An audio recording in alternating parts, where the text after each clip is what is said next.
वज़ीर आला खैबर पख्तूनख्वा अली अमीन गंडापुर वफाकी हुकूमत के बड़े बड़े दावों और इकदाम के बावजूद 5 अक्टूबर को तमाम रुकावटें अबूर करते हुए डी चौक में एहतजाज करने के लिए इस्लामाबाद तो पहुंच गए और फिर तहरीक इंसाफ ने हुकूमत को ताने दिए कि अली अमीन गंडापुर अपने चैलेंज में कामयाब हो गए, मगर फिर अली अमीन गंडापुर डी चौक तो नहीं पहुंच सके, अलबत्ता चाइना चौक से खैबर पख्तूनख्वा हाउस चले गए और फिर कई घंटे गायब रहने के बाद अगले दिन रात को खैबर पख्तूनख्वा असेंबली पहुंच गए, जिसके बाद पहले पीटीआई रहनुमाओं और उनके हामी यूट्यूबर्स ने अली अमीन गंडापुर के किरदार पर सवालात उठाए, उन पर इमरान खान की पीठ में छुरा घोंपने का इल्ज़ाम लगाया। अली अमीन गंडापुर ने इतवार को खैबर पख्तूनख्वा असेंबली पहुंचकर वजाहत भी दी, तो उनकी वजाहत को रऊफ हसन ने अलिफ लेलवी दास्तान करार दे दिया और फिर इस तरह अली अमीन गंडापुर कल एक और वजाहत देने पर मजबूर हो गए, जिसके बाद से तहरीक इंसाफ के रहनुमा मुसलसल वफाकी वज़ीर दाखिला मोहसिन नकवी समेत वफाकी हुकूमत को ताने दे रहे हैं और कह रहे हैं कि मोहसिन नकवी और वफाकी वुज़रा के दावे धरे के धरे रह गए और वो अली अमीन गंडापुर को इस्लामाबाद आने से रोकने में नाकाम हो गए।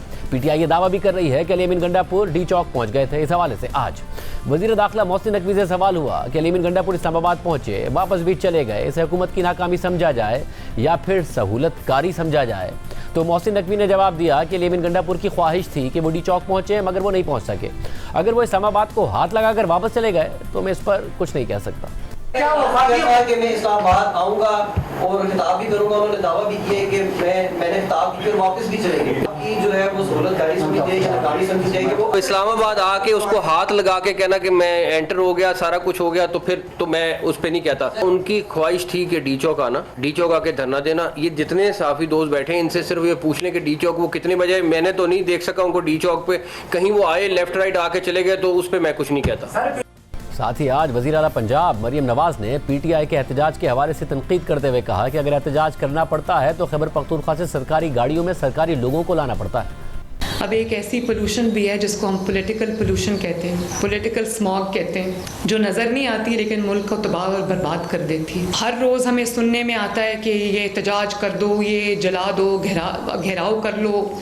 ये इतनी गलत रवायत है। एहतजाज अगर करना पड़ता है तो लोगों को खैबर पख्तूनख्वा से लाना पड़ता है, वो भी सरकारी लोगों को सरकारी गाड़ियों में। और कितनी गलत रवायत हम डाल रहे हैं। हफ्ते के दिन एहतजाज था, आप जानते हो कि खैबर पख्तूनख्वा पुलिस के लोग पकड़े गए जो पंजाब पुलिस और इस्लामाबाद पुलिस पे हमला कर रहे थे। हम अपना ये चेहरा दिखाते हैं कि एक सूबा जो है वो पूरे साजो सामान के साथ वफाक पे हमला आवर हो रहा है। क्यों?